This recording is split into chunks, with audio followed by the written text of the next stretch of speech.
dalam iman. Kristus yang naik ke surga menghendaki kita bersukacita, sebab Kristus bertahta di surga mulia, menyampaikan undangan kasih kepada kita semua, kepada teman, kepada saudara, kepada setiap orang. Kasih Allah yang besar mempersatukan kita, agar bersama-sama dengan sukacita menyampaikan kasih Allah kepada sesama. Kenaikan Kristus membawa pengharapan. Kenaikan adalah Kristus dimuliakan dan naik ke tahtanya.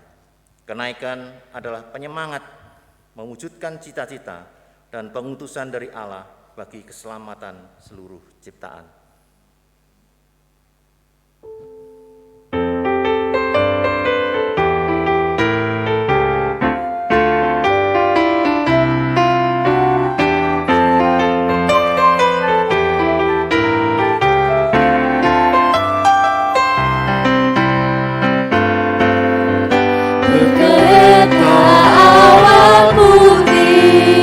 Yesus naik dari bumi dan menuju tatanya, dan menuju tatanya. Bertelurlah tiap makhluk, tiap lidah pun mengaku Yesus Tuhan semesta, Yesus Tuhan semesta.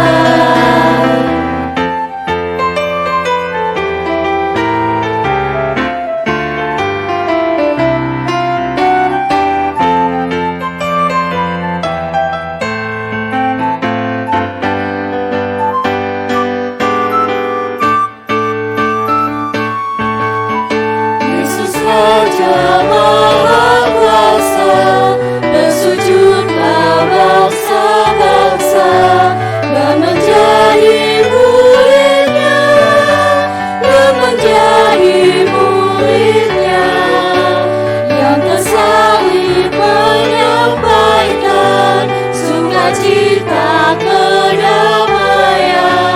hidup baru yang kekal, hidup baru yang kekal. Saudara-saudara yang terkasih di dalam Kristus, kebaktian peringatan dan perayaan kenaikan Yesus Kristus ke surga ini terjadi oleh karena kasih setia Allah Tritunggal yang setia merengkuh kehidupan kita.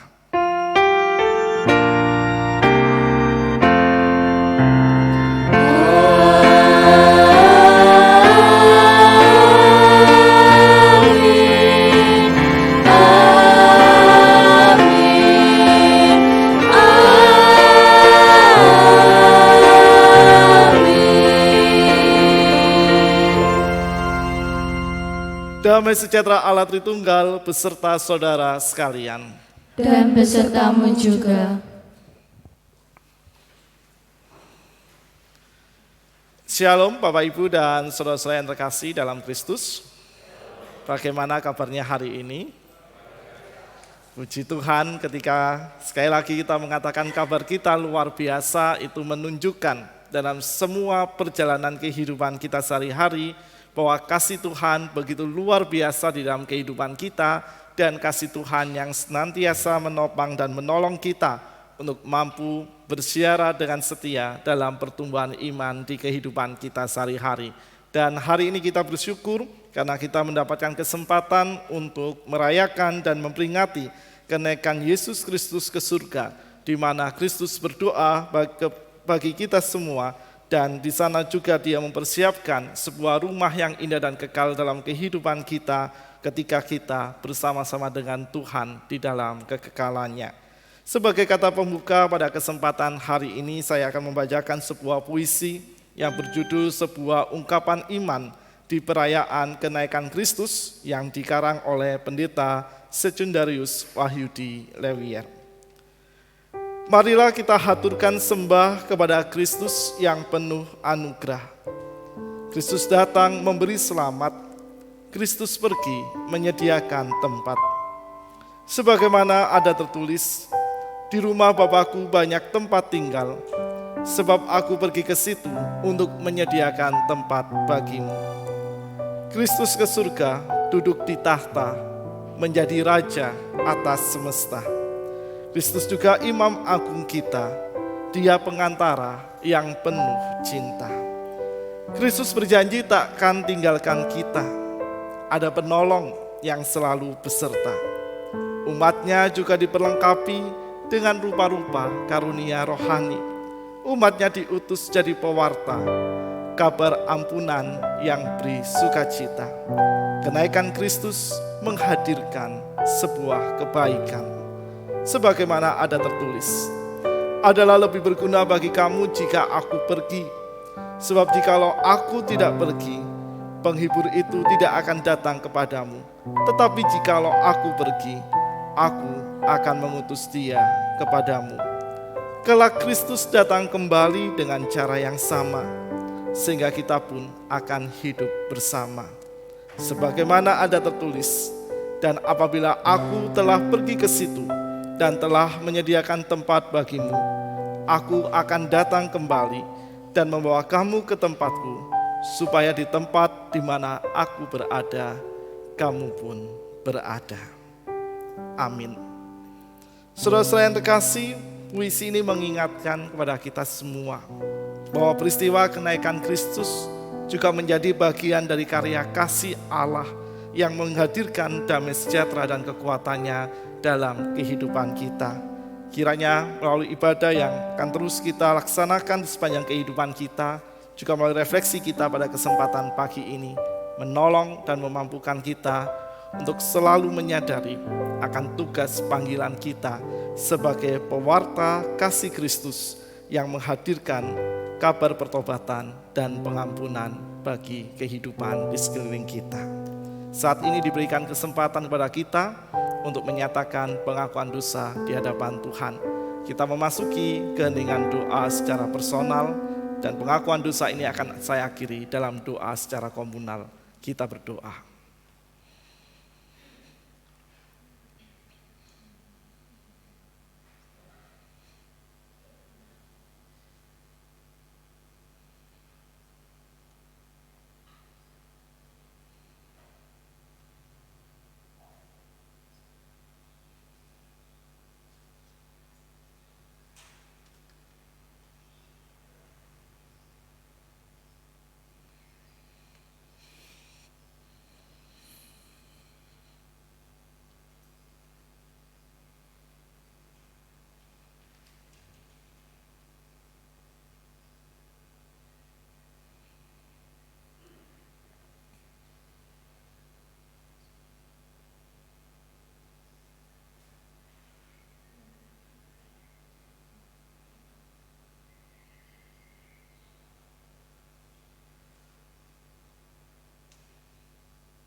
Bapa yang Maha Kasih, saat ini kami kembali menelusuri seluruh perjalanan kehidupan kami hingga detik ini. Kami kembali merefleksikan akan segala tutur kata dan tindakan yang telah kami perbuat dalam siaran hidup kami sehari-hari. Dan kami menyadari ada begitu banyak tutur kata dan tindakan yang kerap menyakiti hati sesama kami, bahkan melukai hati dan perasaan-Mu. Oleh karena itu ya Tuhan, di kesempatan pagi yang indah ini, kami menyatakan penyesalan kami yang terdalam atas segala tutur kata dan tindakan yang tak sesuai dengan kehendak firman-Mu, dan tindakan serta tutur kata yang melukai hati sesama maupun hati-Mu.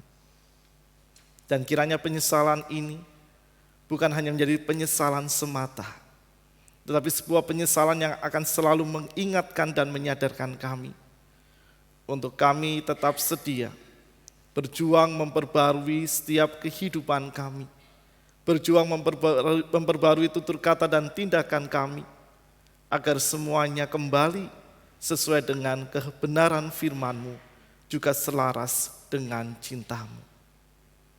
Kami menyadari akan segala kerapuhan diri kami ya Tuhan.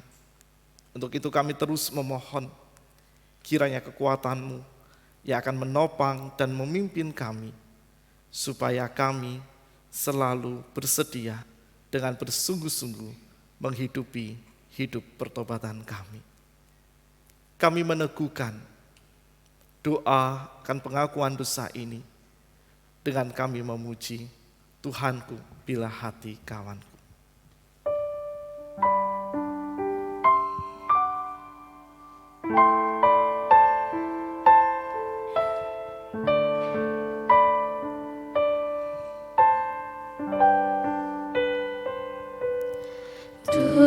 Tuhanku, bila hati kawanku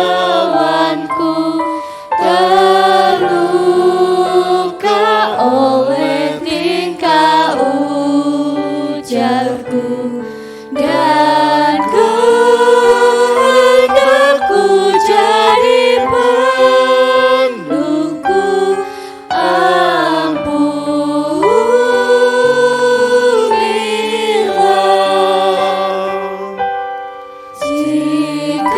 jikalau tuturku tak semena dan aku tolak orang berkesan, pikiran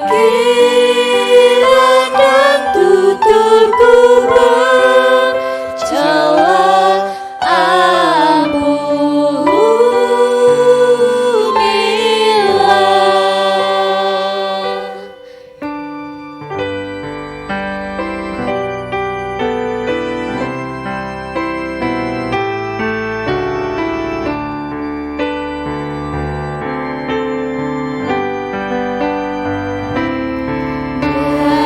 hari ini aku berserah senyap padamu Bapa, berserah, berikan aku kasih-Mu masa. Amin, amin. Umat diundang untuk berdiri.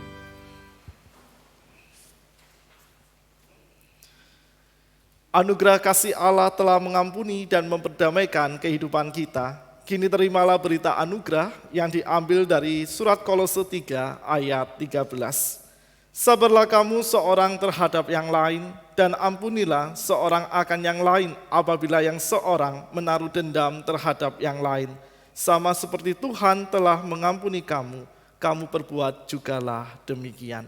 Demikianlah berita anugerah dari Tuhan. Syukur kepada Allah. Damai Tuhan beserta kita.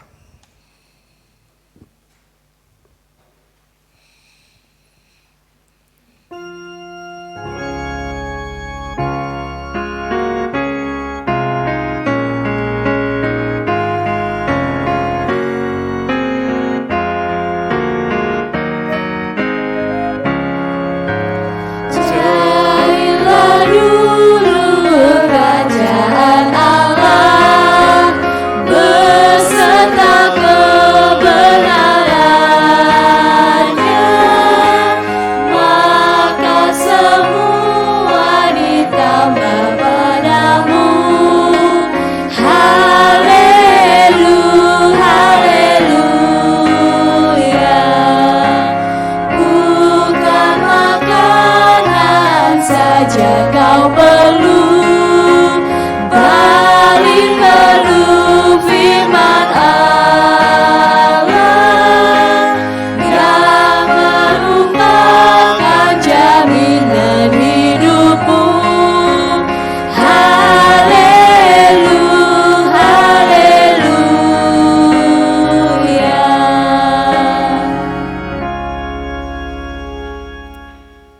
Pelayanan pujian dari vokal grup Komisi Remaja Pemuda dengan judul lagu Penolong yang Setia. Saya persilakan.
Kau lebih sanggup pulihkan hidupku.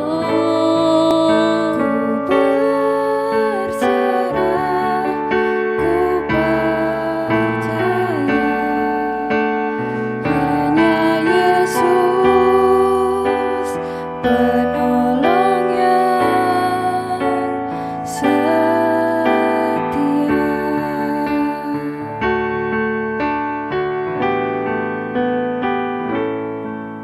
Saat ku berjalan, kasih-Mu menerangi langkahku. Takut, tak ku bimbang, Karena ku tahu Kau bersamaku.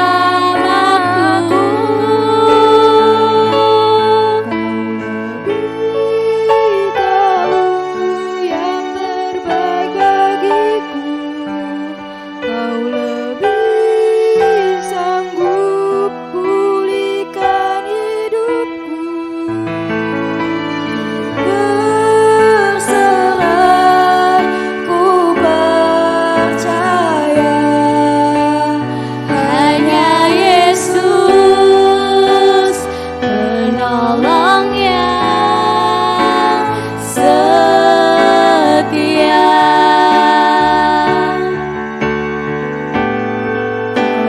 lebih tahu Yang terbaik bagiku, Kau lebih sanggup pulihkan hidupku.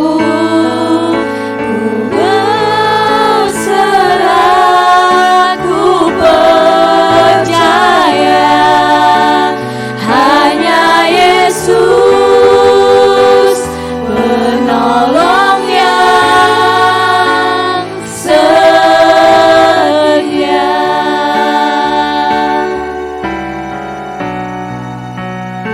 Hanya Yesus penolong yang setia.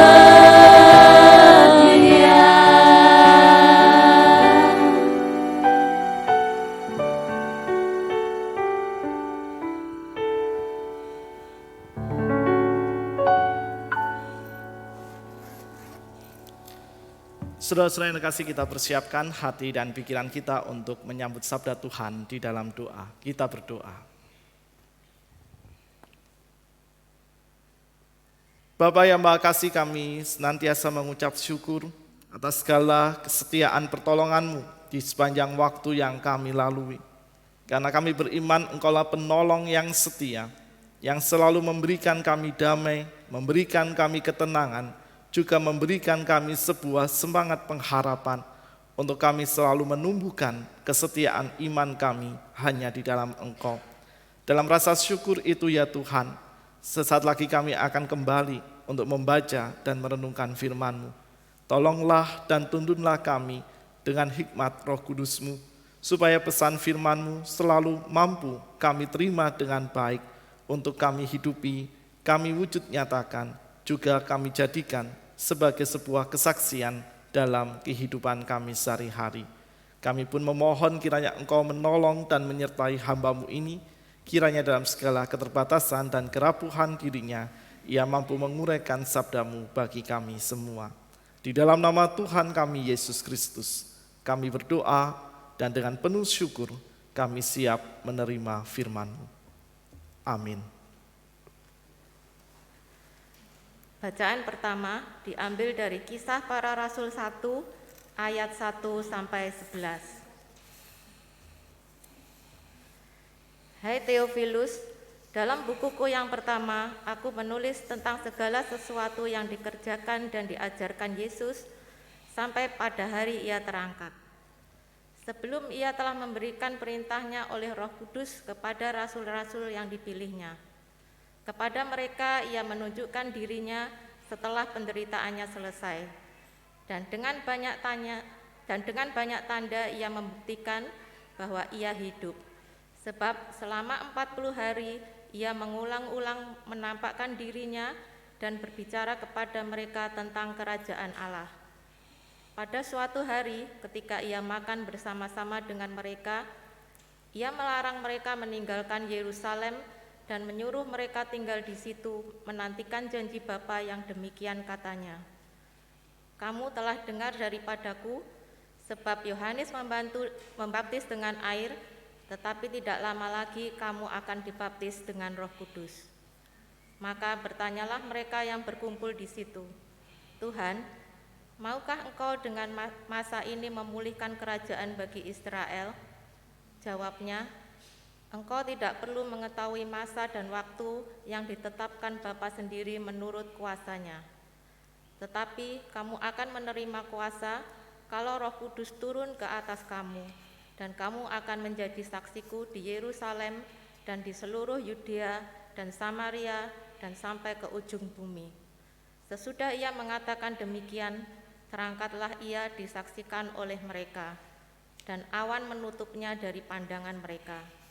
Ketika mereka sedang menatap ke langit waktu ia naik itu, tiba-tiba berdirilah 2 orang yang berpakaian putih dekat mereka, dan berkata kepada mereka, "Hei orang Galilea, mengapa kamu berdiri melihat ke langit?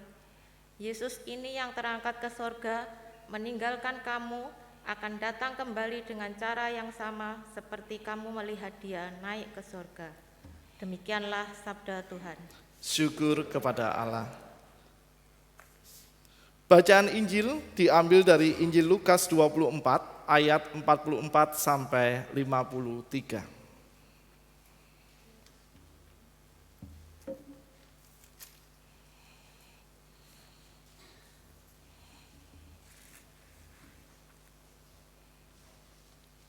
Injil Lukas 24 ayat 44 sampai 53.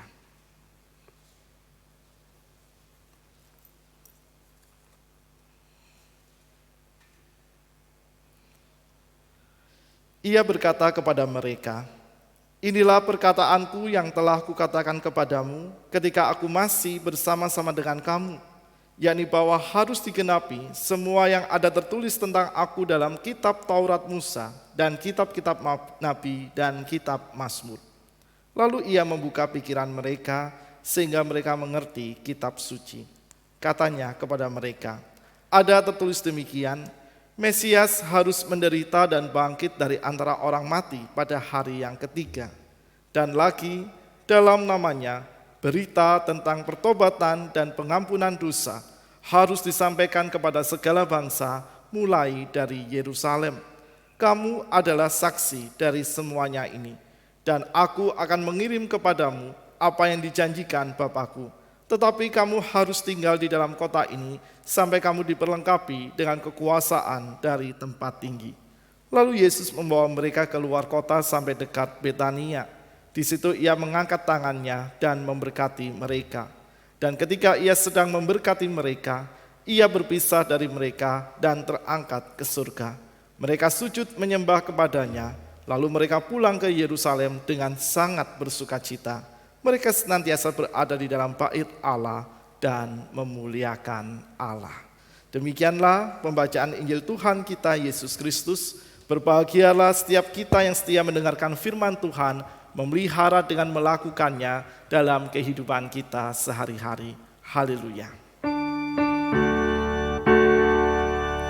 Haleluya, haleluya, haleluya.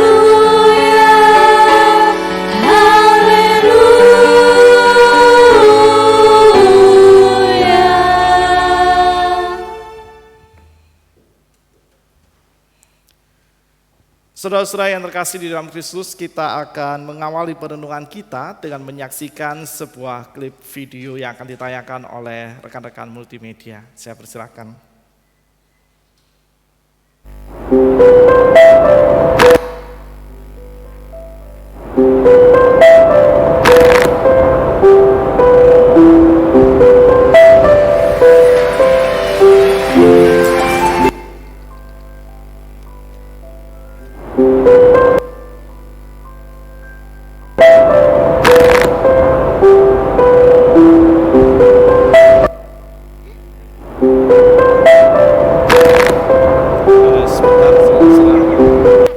bisa diputar teman-teman multimedia.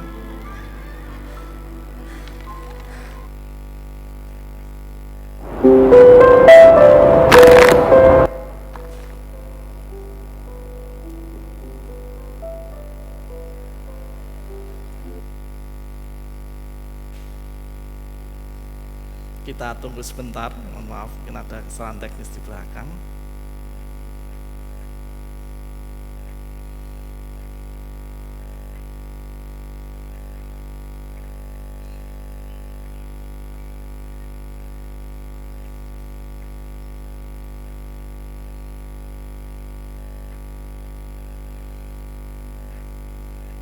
Apakah bisa ditayangkan, teman-teman multimedia?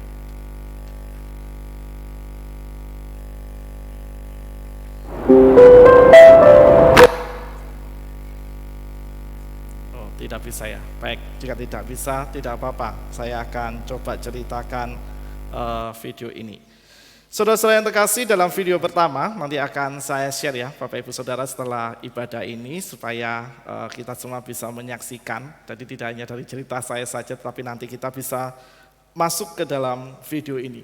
Di video yang pertama ini dikisahkan ada seorang gadis kecil, dia berusia sekitar 8, oh bisa ya? Oh, sebentar. Jadi cerita sebentar.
Saudara-saudara yang terkasih, apa yang dapat kita pelajari dari video ini, saudara-saudara?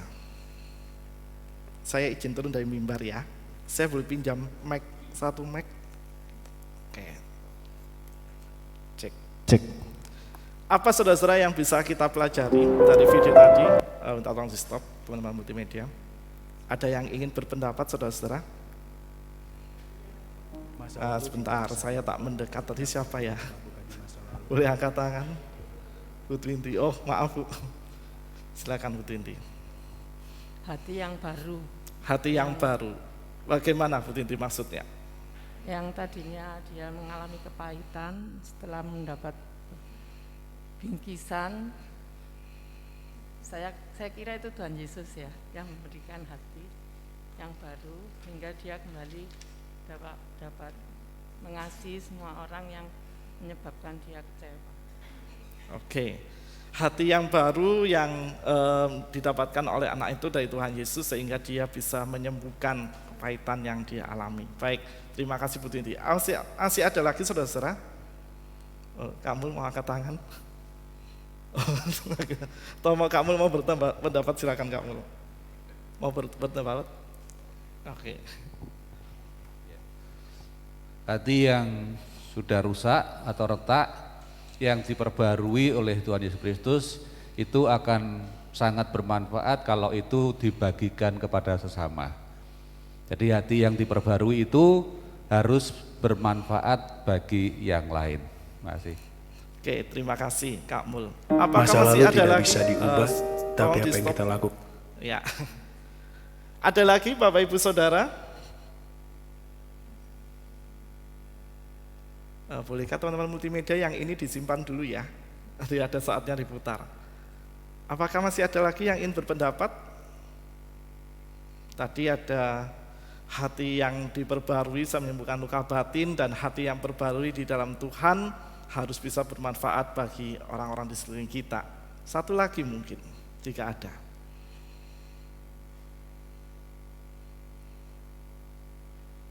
Oke, jika belum ada nanti kalau di tengah-tengah ada yang berpendapat, saya persilakan. Ya, saudara-saudara yang terkasih dalam Kristus, kalau kita memperhatikan klip video tadi, maka itu adalah gambaran sebuah pembaharuan hati dan juga pembaharuan ketenangan batin, di mana kalau kita memperhatikan di awal, saudara-saudara, si gadis kecil tadi itu sangat mengalami trauma yang begitu dalam.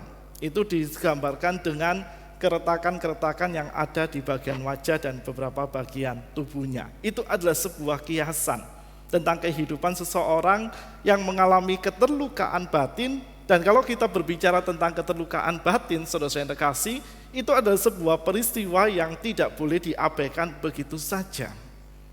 Karena ketika seseorang batinnya terluka, atau ketika ia mengalami sebuah trauma yang menyakitkan di dalam sejarah kehidupannya, kalau hal itu tidak disembuhkan, maka akan berdampak negatif kepada kehidupan yang ada di sekelilingnya, bahkan bagi kehidupan orang yang mengalami hal itu. Sangat terlihat jelas sekali, saudara-saudara, dalam klip video tadi, bagaimana si gadis kecil itu ketika dia hadir dan saat ia dicuekkan oleh orang-orang di sekelilingnya, sikap-sikap itu ternyata sangat melukai dirinya karena ia itu ingin merasakan kehadirannya itu bisa diterima. Bahkan keterlukaan batin itu pun muncul dari kehidupan orang-orang di dekatnya, yaitu dari keluarga di mana si gadis kecil itu berada dan gadis kecil itu hidup dalam kesehariannya. Mungkin apa yang kita lihat dalam video tadi, saudara-saudara yang terkasih, juga pernah kita alami dalam kehidupan kita.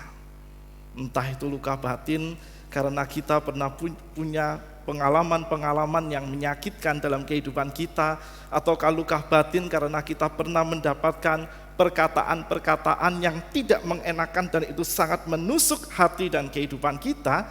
Dan kalau tidak disembuhkan, saudara-saudara, maka itu sekali lagi akan menjadi sebuah hal yang akan mengganggu perjalanan kehidupan kita.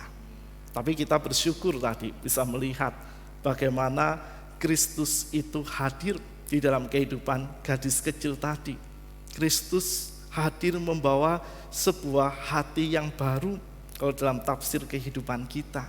Dan hati yang baru itu bukanlah sebuah hati yang berbeda dari kehidupan sebelumnya, tetapi sebenarnya hati yang baru yang dihadirkan oleh Tuhan dalam hidup sang gadis kecil itu adalah sebuah hati yang mampu mengobati luka batin si gadis kecil tadi. Dan untuk mendapatkan hati yang baru itu, saudara-saudara, ada syarat yang harus kita lakukan. Jadi bukan hanya satu pihak bahwa Kristus saja yang menghadirkan kesembuhan batin dalam kehidupan kita, tetapi kita pun juga harus membuka diri.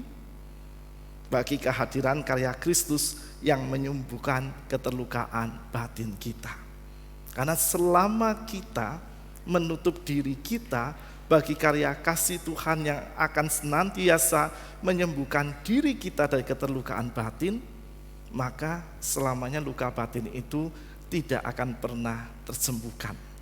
Saya tidak menakut-nakuti saudara-saudara, tetapi itu realita yang terjadi dalam perjalanan kehidupan seorang manusia.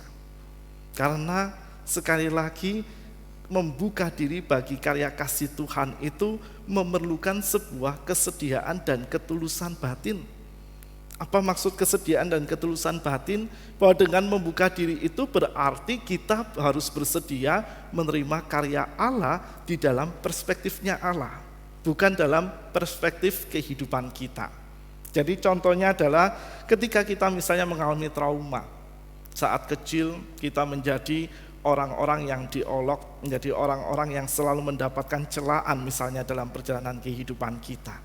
Dan ketika dewasa, sebenarnya ada niatan di dalam diri kita untuk menyembuhkan trauma kita di masa kecil itu. Karena begitu sudah dewasa, ternyata apa yang kita alami di masa kecil tanpa kita sadari itu muncul dalam sikap-sikap kehidupan kita sehari-hari. Namun niatan itu bukan hanya berhenti sebatas niatan saja, tetapi kita harus membuka diri dan mempersilahkan Allah menyembuhkan batin kita. Dan kalau kita menutup, saudara-saudara yang kasih, mengeraskan hati dan diri kita, maka karya Allah yang menyembuhkan itu tidak akan pernah terjadi. Karena saya membayangkan sulit bagi Allah untuk Allah menembus dan Allah hadir memberikan karya kesembuhannya di dalam kehidupan kita. Lalu apa hubungannya kesembuhan batin dengan tema kita pada kesempatan pagi ini, yaitu beritakan pengampunan dan pertobatan. Saudara-saudara yang terkasih, batin atau jiwa yang sehat itu sangat diperlukan sekali dalam kehidupan seorang pengikut Kristus. Karena kalau kita ingin memberitakan berita pengampunan dan pertobatan di dalam kehidupan kita, maka kita harus terlebih dahulu mengalami artinya diampuni, mengalami artinya hidup bertobat di dalam kehidupan kita. Dan kalau pengalaman itu belum pernah sama sekali kita rasakan di dalam diri kita, maka jangan bayangkan kita bisa dengan mudah menyatakan pengampunan dan pertobatan bagi orang-orang di sekeliling kita. Mungkin di aras permukaan, di kulit luarnya kita bisa mengatakan, maafkan, aku maafkan kesalahanmu misalnya. Saat ada saudara-saudara kita atau orang-orang di sekeliling kita yang menyakiti hati kita. Tetapi pertanyaan selanjutnya, apakah di dalam hati kita bersungguh-sungguh menyatakan pengampunan itu secara utuh kepada orang-orang yang pernah menyakiti hati kita? Jangan-jangan itu hanya sekedar formalitas semata, supaya kita dilihat menjadi orang yang penuh dengan kasih.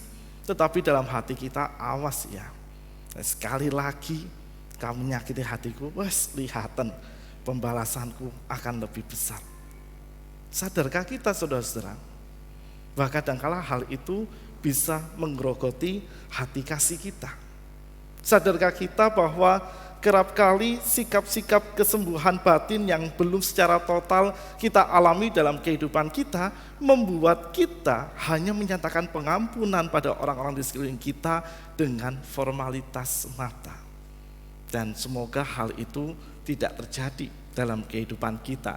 Tetapi jika hal itu memang terjadi, mari kita belajar untuk benar-benar secara utuh menyatakan pengampunan kepada orang-orang yang bersalah di sekitar kehidupan kita, atau ketika kita berbuat salah, kita dengan terbuka memohon maaf kepada orang yang mendapatkan kesalahan atau perbuatan menyakitkan yang kita lakukan. Dan lewat bacaan Injil kita dalam kesempatan pagi ini, saudara-saudara, kita pun akan belajar dari perintah Tuhan Yesus maupun juga dari kehidupan para murid, bagaimana mereka mengalami sebuah pembaharuan sekaligus perubahan di dalam sikap dan kehidupan mereka kala Kristus memerintahkan kepada para murid untuk menyatakan berita pengampunan dan pertobatan Mari kita buka bacaan Injil kita, saudara-saudara yang terkasih.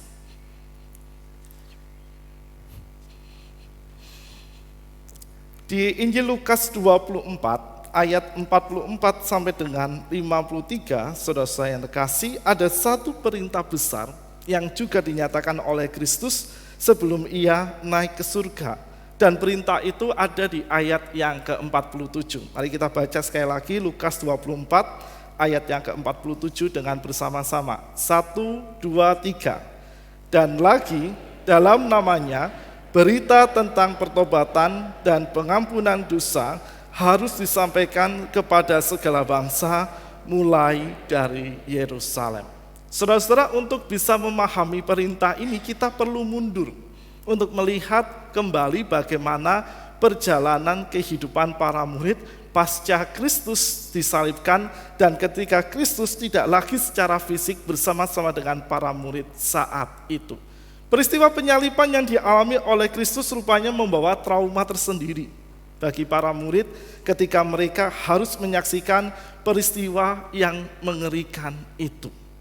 Dan secara singkat ketika para murid diajak untuk menyaksikan peristiwa kenaikan Kristus ke surga saat itu, mereka itu dibawa ke sebuah tempat di mana tempat itu pernah dilalui, saudara-saudara.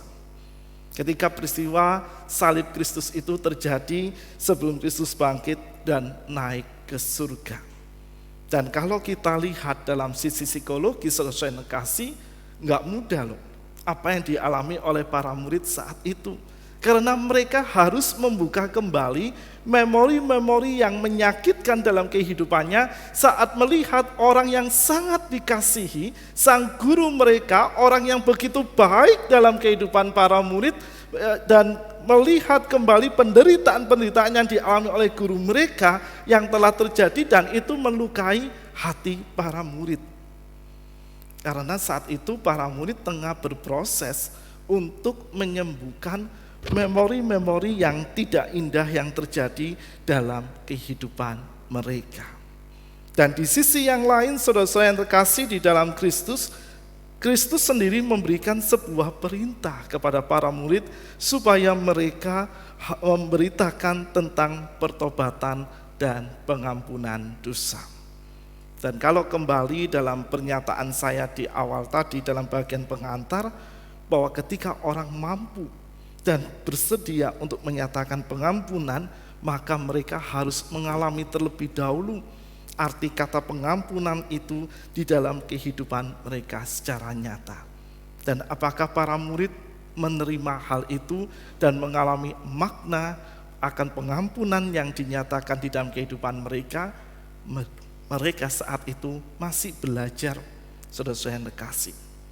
Karena rupanya di dalam perjalanan kehidupan mereka bersama dengan para Kristus, mereka itu belum sepenuhnya juga memahami dengan utuh apa arti penderitaan yang Kristus nyatakan. Karena jamak kita ketahui para murid seperti orang-orang Israel yang lain, mereka lebih senang melihat sosok Mesias yang begitu luar biasa, sosok Mesias yang bisa menjadi raja secara politik, militer, dan sosial di tengah-tengah kerajaan Israel yang akan membangkitkan kembali kerajaan Israel ke dalam masa kejayaan mereka. Sehingga apa yang dikatakan dan diuraikan oleh penulis Injil Lukas di ayat yang ke-45, saudara-saudara yang terkasih, di sana di mana dikatakan bahwa Kristus membuka pikiran mereka sehingga mereka mengerti kitab suci, itu merupakan hasil dari perjalanan para murid ketika Kristus tidak lagi bersama-sama dengan mereka dan ketika Kristus menampakkan diri dalam kehidupan sehari-hari para murid, sehingga dengan penampakan-penampakan yang dilakukan oleh Kristus, di mana di sana Kristus mengabarkan kembali damai sejahtera, Kristus menguatkan semangat para murid untuk mereka bangkit dari kedukaan dan keterlukaan batin mereka, ketika Kristus mengingatkan para murid supaya mereka siap sedia untuk melanjutkan karya pemberitaan Injil. Itulah yang menjadi pengalaman yang baik bagi para murid, di mana pada akhirnya mereka tahu bahwa semua hal yang telah diajarkan, bahkan yang ditunjukkan oleh Kristus sendiri dalam peristiwa salib dan peristiwa kebangkitannya, semuanya itu adalah rencana Allah. Rencana Allah yang merengkuh kembali kehidupan umat manusia yang berada di dalam dosa untuk dipulihkan, dan umat manusia mampu merasakan pengampunan yang Allah anugerahkan melalui penderitaan dan kebangkitan Kristus.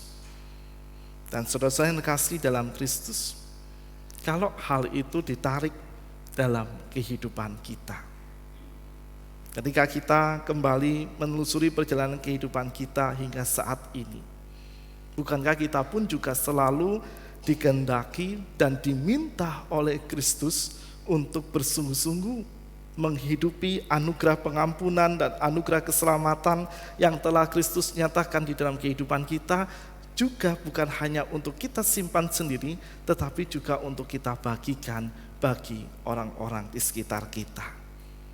Saudara-saudara, meminta maaf itu mudah atau sulit? Meminta maaf, saudara-saudara, mudah atau sulit? Sulit atau mudah? Sulit. Oke. Kalau memaafkan, saudara-saudara, makin sulit atau makin mudah? Makin sulit ya. Kenapa, saudara-saudara?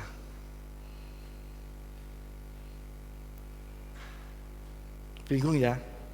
Kenapa ya kok makin sulit ya? Minta maaf aja sudah sulit, kalau disuruh memaafkan kok makin sulit ya? Kenapa? Pertanyaan itu juga menjadi sebuah pertanyaan dalam kehidupan banyak orang. Mengapa minta maaf menjadi sulit?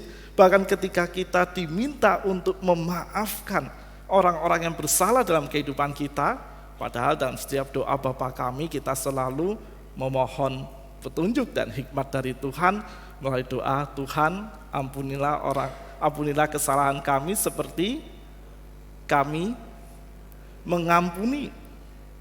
Itu jadi komitmen loh, saudara saya kasih. Itu jadi sebuah doa sekaligus pengharapan dan kesediaan kita untuk terus belajar dalam sepanjang kehidupan kita mengampuni orang-orang yang bersalah di dalam kehidupan kita. Sebenarnya saudara saya kasih, dalam pemikiran yang ideal, memaafkan atau mengampuni itu bukan hal yang sulit. Kalau kita pun merasakan dan juga mengalami arti pengampunan atau dimaafkan itu di dalam kehidupan kita. Karena kita seharusnya sudah mengalami hal itu saat dengan terbuka menerima Kristus sebagai juru selamat dalam kehidupan kita. Dalam setiap pengakuan dosa, kita mengungkapkan penyesalan kita dan kita menyatakan kesediaan kita untuk belajar kembali memperbarui diri, dan salah satunya adalah memaafkan orang-orang di sekeliling kita. Dan hal yang sama pun juga dikehendaki oleh Kristus saat itu, ketika para murid diminta untuk memberitakan kabar pengampunan dan pertobatan. Mungkin saat itu para murid pun juga berpikir hal yang sama dalam kehidupan kita. Duh Tuhan, sulit ini. Aku itu enggak terima ketika melihat Engkau disiksa sedemikian rupa, ketika melihat Engkau harus berjalan terseok-seok sampai pada akhirnya mati dengan cara yang terhina. Bagi para murid saat itu sebuah peristiwa yang sangat membekas dan membuat mereka sulit juga untuk menyatakan pengampunan bagi orang-orang di sekelilingnya. Namun dari bacaan Injil ini, saudara-saudara, para murid di masa lalu dan kita sebagai para murid di masa kini juga dipanggil untuk berani menyatakan pengampunan, berani menyatakan maaf kita kepada orang-orang di sekeliling kita. Sama kan seperti yang ditunjukkan dalam video tadi. Bagaimana si gadis kecil tadi itu pun ketika menerima anugerah hati yang baru, hati yang diperbaharui, hati yang telah disembuhkan di dalam kasih Kristus, ia pun juga berani untuk menyatakan pengampunan dan maafnya kepada orang-orang yang pernah menyakitinya. Karena itu yang selalu dikehendaki dan diinginkan oleh Tuhan di dalam kehidupan kita sebelum kita menyampaikan berita pertobatan dan pengampunan dalam hidup kita sehari-hari. Karena pengalaman diampuni, pengalaman dikasih itu sangat penting sekali untuk terus kita rasakan dan kita olah di dalam kehidupan kita, supaya berita pengampunan yang kita sampaikan bukan hanya berita kosong saja, tetapi sebuah berita yang utuh, berita yang kau tadi meminjam istilahnya Pak Mulyono, berita yang mampu bermanfaat, mampu menghadirkan damai sejahtera, mampu menjadi berkat bagi setiap orang yang menerimanya. Karena ketika kita mampu untuk saling memaafkan, ketika kita mampu untuk saling mengampuni, di sanalah damai sejahtera Tuhan selalu ada dan melingkupi kehidupan kita. Lalu bagaimana caranya supaya kita mampu untuk senantiasa memberitakan kabar pengampunan dan pertobatan yang juga menjadi tanggung jawab serta panggilan hidup yang Tuhan anugerahkan di dalam kehidupan kita? Yang pertama, saudara-saudara yang kasih, kita harus belajar untuk selalu merendahkan hati kita di hadapan Tuhan dan membuka diri bagi karya Roh Kudus yang selalu menguatkan dan menyertai kehidupan kita. Itu yang ditunjukkan oleh Kristus kepada kita semua. Di dalam bacaan yang pertama di Kisah Para Rasul 1, saudara-saudara kasih, di ayat 1 sampai dengan 11 tadi, ketika para murid menyaksikan juga peristiwa kenaikan Kristus ke surga yang diceritakan oleh penulis Kisah Para Rasul, di sana di ayat yang kelima dari Kisah Para Rasul 1 dikatakan, Yohanes membaptis dengan air, tetapi tidak lama lagi kamu akan dibaptis dengan Roh Kudus. Artinya adalah bahwa para murid tidak perlu khawatir ketika mereka masih belajar untuk bersedia memaafkan, bersedia mengampuni, dan terus berjuang untuk memberitakan kabar pertobatan dan pengampunan, yang itu bukanlah sebuah jalan yang mudah, tetapi adalah jalan yang harus ditempuh oleh para murid. Karena para murid akan selalu disertai dengan Roh Kudus. Karena makna dibaptiskan oleh Roh Kudus di dalam teks ini adalah bahwa Roh Kudus yang adalah daya ilahi akan selalu menemani sekaligus menggerakkan setiap kehidupan para pengikut Kristus untuk sedia melakukan pekerjaan kasih Allah, dan salah satunya adalah karya pengampunan sekaligus juga karya pertobatan. Dan dimulai dari mana, saudara yang kasih? Menariknya dimulai dari Yerusalem. Kristus tidak muluk-muluk ketika memerintahkan para murid untuk memberitakan berita pertobatan ini dah langsung keluar dari daerah Galilea. Enggak, saudara-saudara. Tetapi dimulai dulu di Yerusalem, di mana para murid merasakan sekaligus menderita luka batin di dalam kehidupan mereka. Dan kalau itu dikaitkan dalam kehidupan kita sehari-hari, maka kita diminta oleh Allah untuk selalu memulai berita pertobatan dan berita pengampunan itu dari lingkungan terdekat kehidupan kita, yaitu dari keluarga. Saudara-saudara yang terkasih dalam Kristus, saling mengampuni dalam kehidupan keluarga itu menjadi sebuah hal penting untuk kita kerjakan dalam kehidupan kita. Karena keluarga adalah sosok orang-orang terdekat dalam kehidupan kita. Ketika kita mengalami situasi-situasi yang sulit dalam kehidupan kita, sosok pertama yang kita temui selain tentunya Tuhan kita Yesus Kristus adalah keluarga. Ketika kita mengalami kesulitan, selain kita memohon kekuatan dari Allah, orang-orang pertama yang akan kita mintai pertolongan adalah keluarga. Sehingga kesediaan untuk selalu saling mengampuni satu sama lain penting sekali dimulai dari keluarga.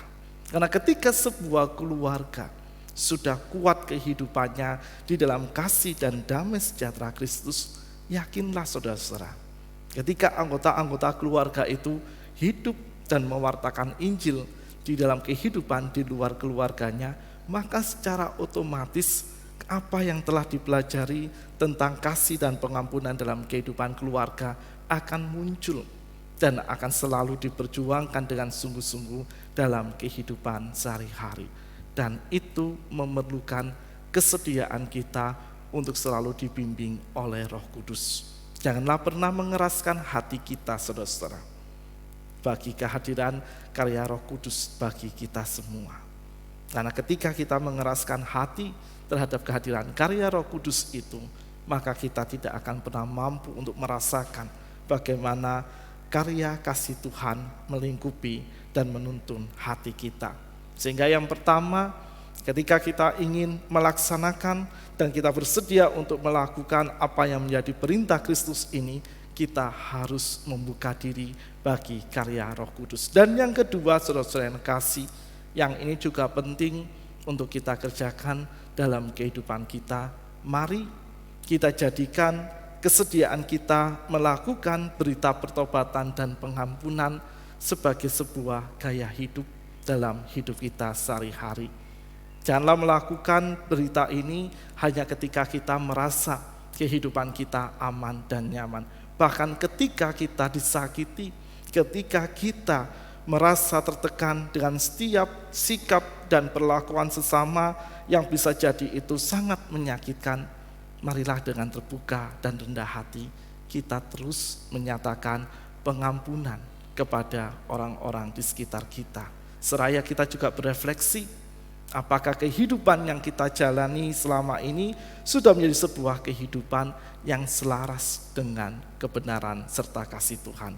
Jika belum, bertobatlah. Jika sudah, jangan sombong, tetapi tetap rendah hati.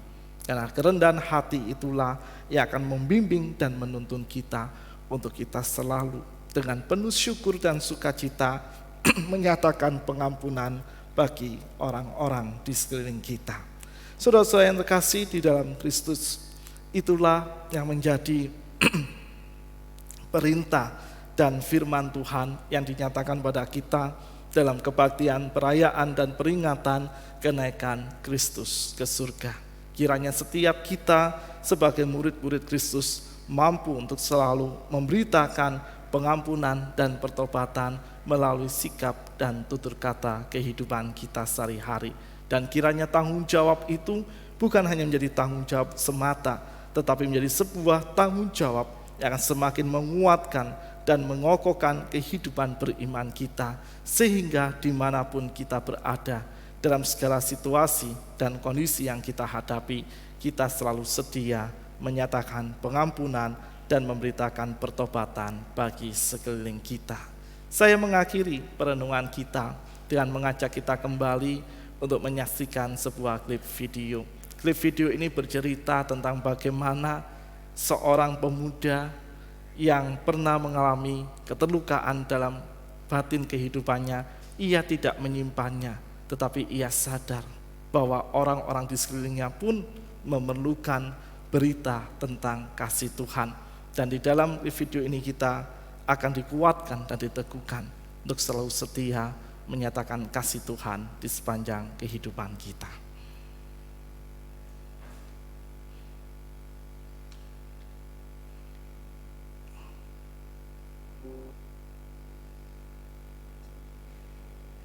Silakan teman-teman multimedia. Masa lalu tidak bisa diubah, tapi apa yang kita lakukan di masa lalu bisa jadi berdampak besar di masa depan. Itu bukannya si Hans ya? Hans, mungkin dia orang paling brengsek yang pernah gue kenal.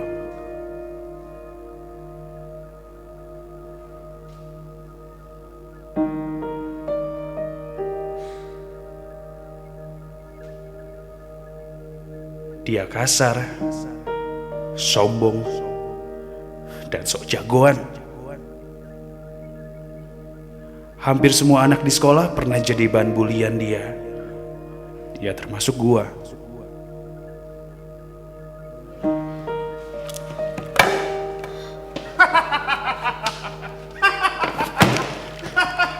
Mau lu apa sih?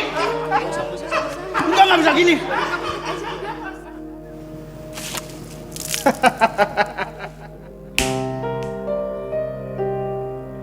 Tidak ada satupun anak di sekolah yang menang berkelahi melawan Hans.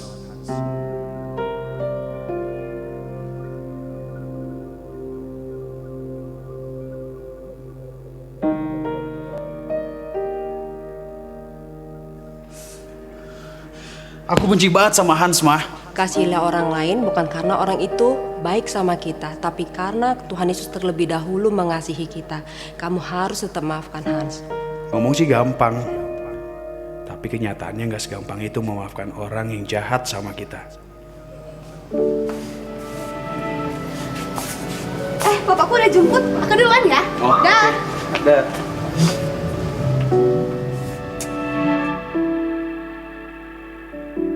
Sampai suatu ketika gua sadar bahwa apa yang nyokap gua bilang benar. Kamu di sini? Kamu bukannya pulang malah keluyuran. Kamu bahwa orang yang terluka cenderung melukai orang lain. Kamu tahu, uang papa udah habis untuk kamu les. Pulang kamu sekarang. Hans, kamu dengar nggak papa ngomong? Dasar memang kamu nggak berguna. Papa kecewa loh sama kamu, Hans. Kamu nggak berguna betul.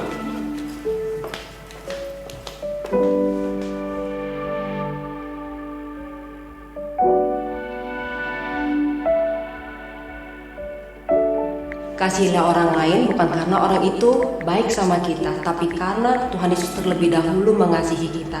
Kamu harus tetap maafkan Hans. Karena orang yang terluka cenderung juga akan melukai orang lain.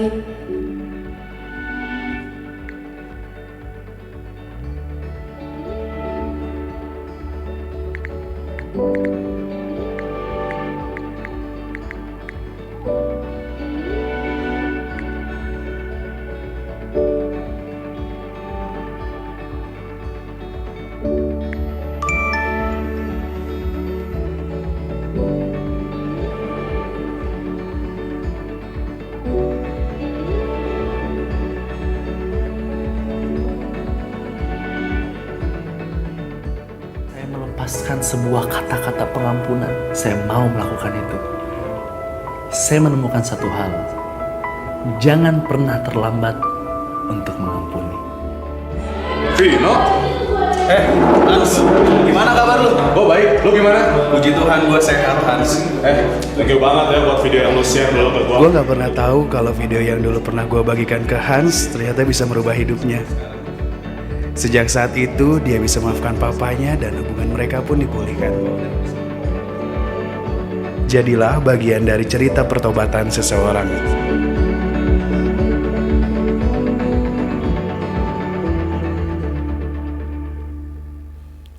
Tuhan Yesus menolong dan menguatkan setiap semangat kita untuk memaafkan dan memberitakan pertobatan. Amin. Mari kita bersaat hening.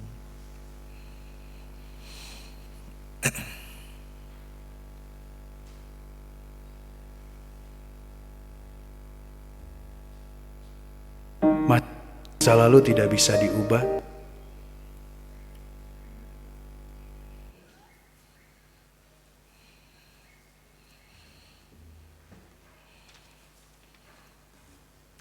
Umat diundang berdiri. Bersama dengan umat Allah di sepanjang masa dan di segala tempat, kita ikrarkan pengakuan iman kita dengan mengucapkan pengakuan iman rasuli yang demikian. Aku percaya pada Allah, Bapa yang Maha Kuasa, Khalik langit dan bumi, dan kepada Yesus Kristus, Anaknya tunggal Tuhan kita, yang dikandung dari Roh Kudus, lahir dari antara Maria, yang menderita sengsara, di bawah pemerintahan Pontius Pilatus, disalibkan, mati dan dikuburkan, turun ke dalam kerajaan maut. Pada hari yang ketiga, bangkit pula dari antara orang mati, naik ke surga, duduk sebelah kanan Allah, Bapa yang Maha Kuasa, dan dari sana Ia akan datang untuk menghakimi orang yang hidup dan yang mati. Aku percaya pada Roh Kudus, gereja yang kudus dan am, persekutuan orang kudus, pengampunan dosa, kebangkitan orang mati, dan hidup yang kekal.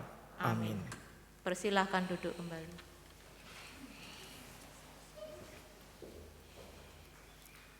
Saudara-saudara yang terkasih, kita akan mengungkapkan syafaat kita di dalam doa, dan doa syafaat kita akhiri dengan menyanyikan doa Bapa Kami. Kita berdoa.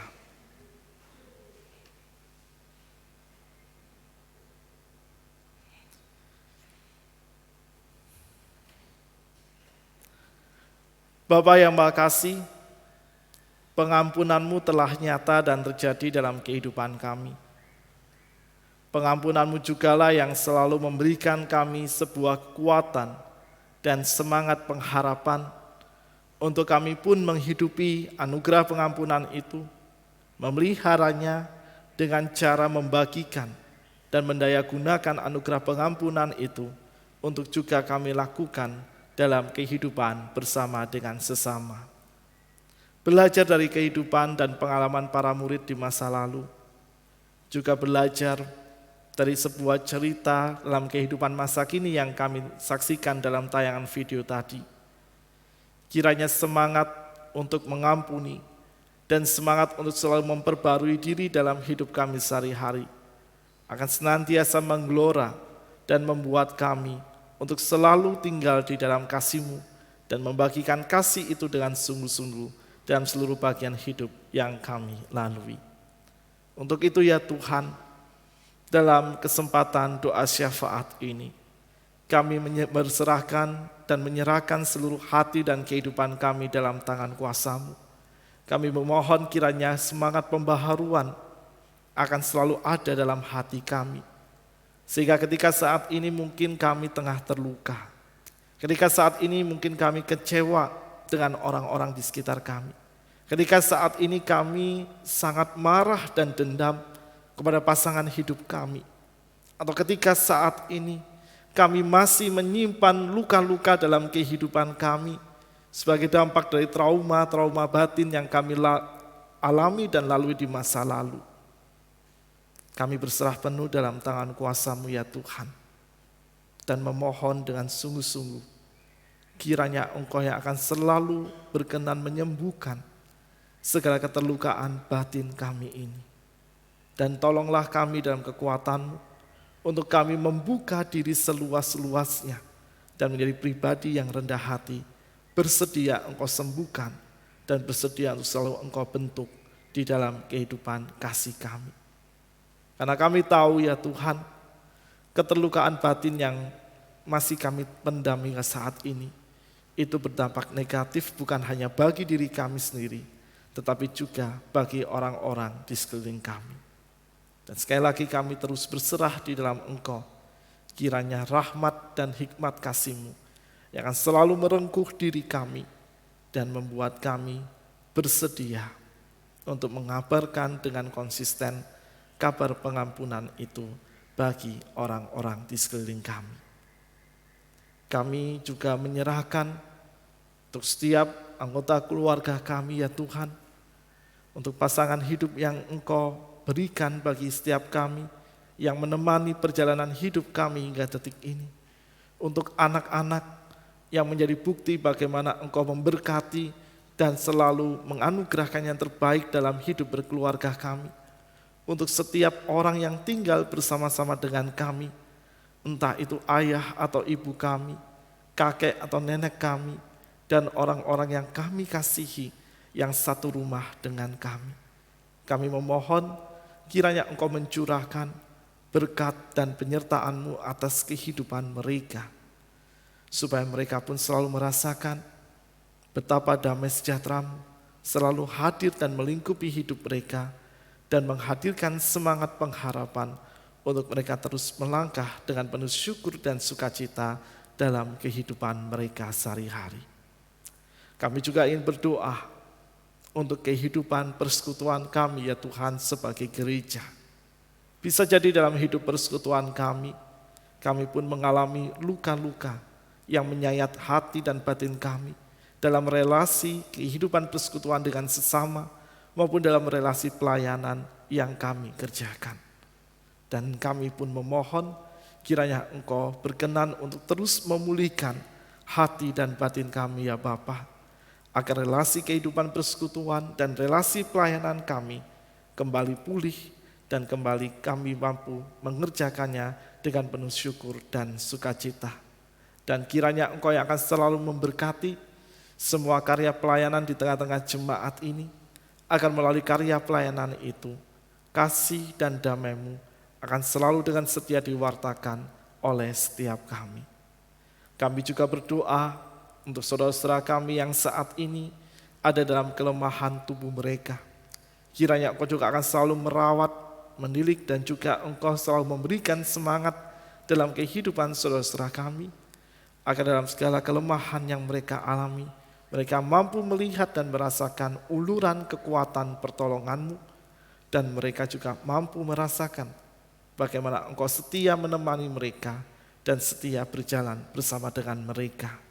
Demikian juga untuk keluarga yang selalu merawat dan mendampingi, kiranya kehadiran keluarga juga membawa semangat, sukacita, dan pengharapan yang membuat saudara-saudara kami dalam kelemahan untuk mereka selalu tegar dan tabah dalam menjalani masa pemulihan dan juga masa kesembuhannya.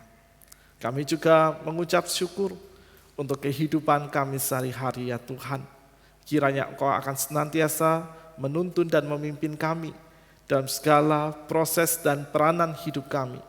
Baik kami yang masih bersekolah, kami yang sedang mencari pekerjaan, kami yang sedang bergumul dengan calon pasangan hidup kami yang sedang bergumul dengan hadirnya anak dalam kehidupan kami yang sedang bergumul dengan kehidupan pernikahan kami yang sedang bergumul dengan segala peranan di tengah-tengah pekerjaan maupun masyarakat, bahkan juga dalam permasalahan-permasalahan yang sedang kami proses dan kami hadapi saat ini.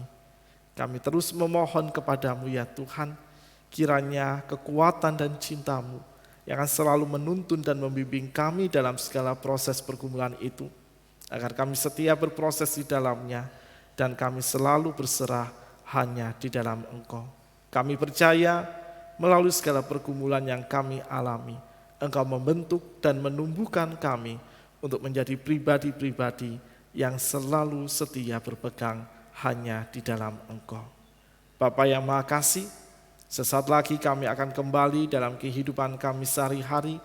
Kami memohon kepada-Mu, kiranya kasih dan damai sejahtera-Mu yang akan selalu menuntun dan membimbing kami semua. Inilah seru doa kami yang kami ungkapkan di dalam nama Tuhan kami Yesus Kristus, Tuhan yang telah mengajar kami berdoa demikian.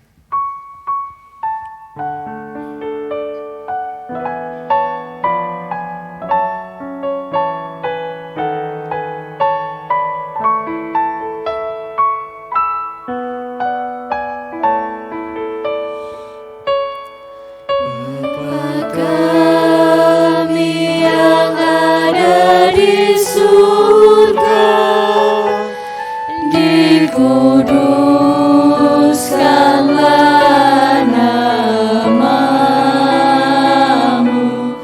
datanglah kerajaan-Mu, jadilah kehendak-Mu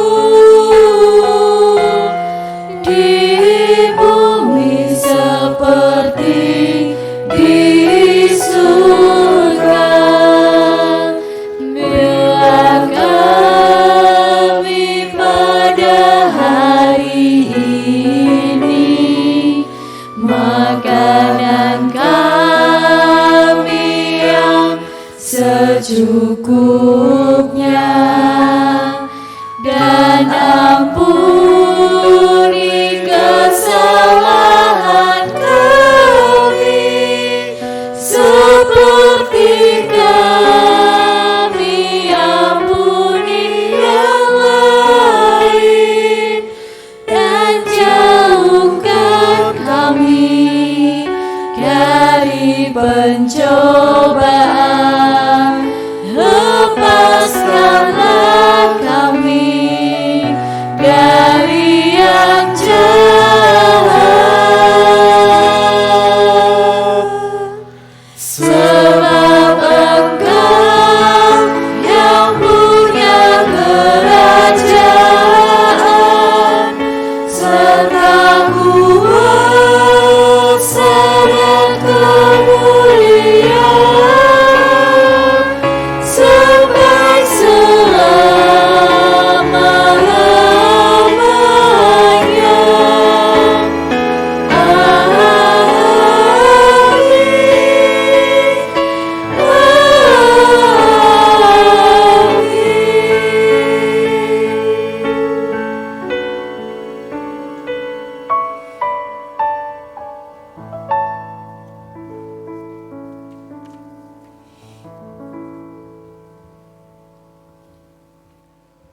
Hikmat Tuhan, firman Tuhan mengingatkan kita untuk selalu bersyukur pada Tuhan di setiap waktu, dalam segala kondisi dan situasi, karena kebaikan Tuhan kepada kita juga terus Ia berikan dalam setiap keadaan.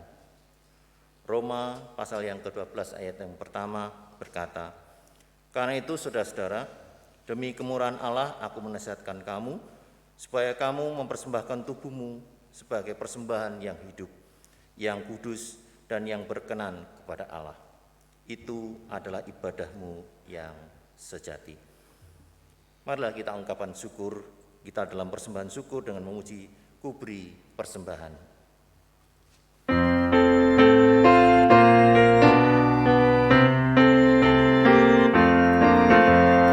Kubri persembahan pada Tuhanku, sambil puji Yesus Juru Selamatku. Dengan sukaria kubri padamu, dan merasa kaya dalam Tuhanku. Mari kawan-kawan, rela hatilah, bawa persembahan, datanglah segera.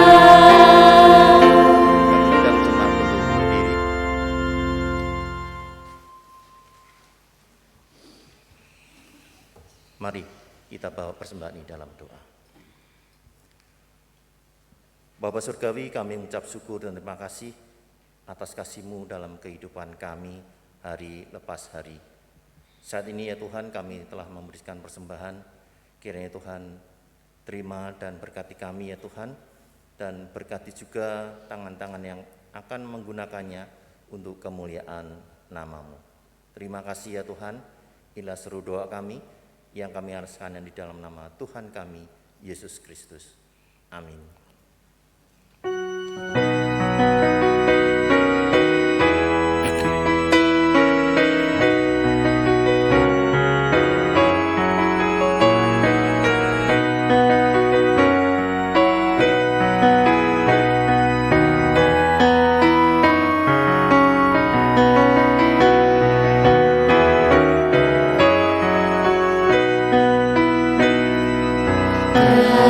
Damai di dunia,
kata dan karya kita memuji nama-Nya.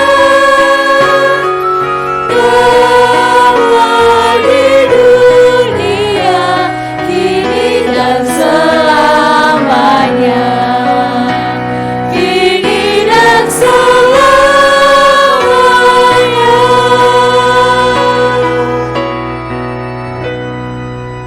Saudara-saudara yang terkasih, kini arahkanlah hatimu kepada Tuhan.